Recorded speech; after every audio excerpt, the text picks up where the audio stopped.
Country star John Rich, along with many others, is calling out Minnesota Governor Tim Walz, the Democrat VP candidate, who is facing accusations of stolen valor. John Rich, known for his role in Big and Rich as well as his successful solo career, has recently released a new single titled Revelation, which has garnered over 2.6 million views in just 3 weeks. Rich explains that the song was inspired by scripture and aims to counteract satanic themes in music and entertainment. In a recent podcast appearance with Tucker Carlson, Rich shared how the song came about. He said, "I was at home in Nashville, not even thinking about writing a song, when suddenly it felt like a hammer hit me in the back of the head. When the Lord slaps you upside the head with something, you have a physical reaction to it. The message I felt coming back to me was, take it all the way to the mat." Rich has demonstrated that he can achieve success as an independent artist without the backing of a record label. In addition to his outspoken faith, John Rich is also vocal about his love for America. He is now challenging Tim Walz, the Democrat VP candidate, who is under scrutiny for allegations of stolen valor based on past statements. Walz's opponent, Ohio Senator J.D. Vance, who is Donald Trump's VP pick, is a Marine Corps veteran with honorable service. In a video released by the Harris campaign, Walz claimed he carried weapons of war during his military service. He stated, "Pope woke up like many of you did 5 weeks ago and said, 'Dad, you're the only person I know in elected office. You need to stop what's happening with this. I'll take my kick in the butt for the NRA. I spent 25 years in the Army and I hunted and I gave the money back.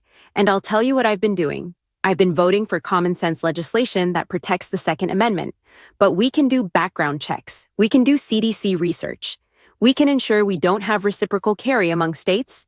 And we can make sure those weapons of war that I carried in war are only used where they should be." However, this statement is disputed. Walz never served in combat, and many veterans are outraged by his comments. Senator J.D. Vance criticized Walz, calling his remarks stolen valor garbage, and said, "Do not pretend to be something you're not. I'd be ashamed if I lied about my military service like you did." It is true that Walz served in the Army National Guard for 24 years before retiring in 2005. Although he was deployed to Italy in a support role in 2003, he never served in combat. In early 2005, his unit received a warning order for mobilization to Iraq. Walz retired in May of that year, after the mobilization order went out.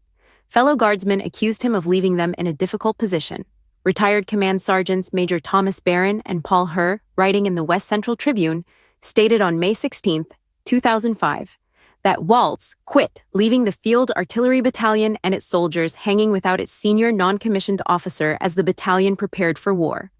John Rich has taken to social media to challenge Walz, noting that Walz has been seen wearing a hat with the Special Forces crest. One user commented, "Hey Tim Walz, is this you? Do you often wear our crest even though you were only National Guard with 0 deployments?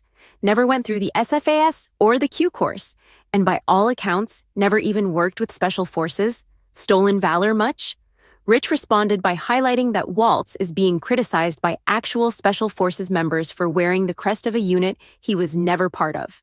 Sean Ryan, a former Navy SEAL and host of The Sean Ryan Show, also weighed in, sharing a post that read, "This is a photo of me not being Tim Walz. Some of us answered the call, and some of us, Tim Walz, cowered in the rear." His post received over 91,000 likes on X. What do you think about the situation? Let us know in the comments. That's your latest update from CountryCast. Be sure to subscribe with notifications on for the latest news and updates.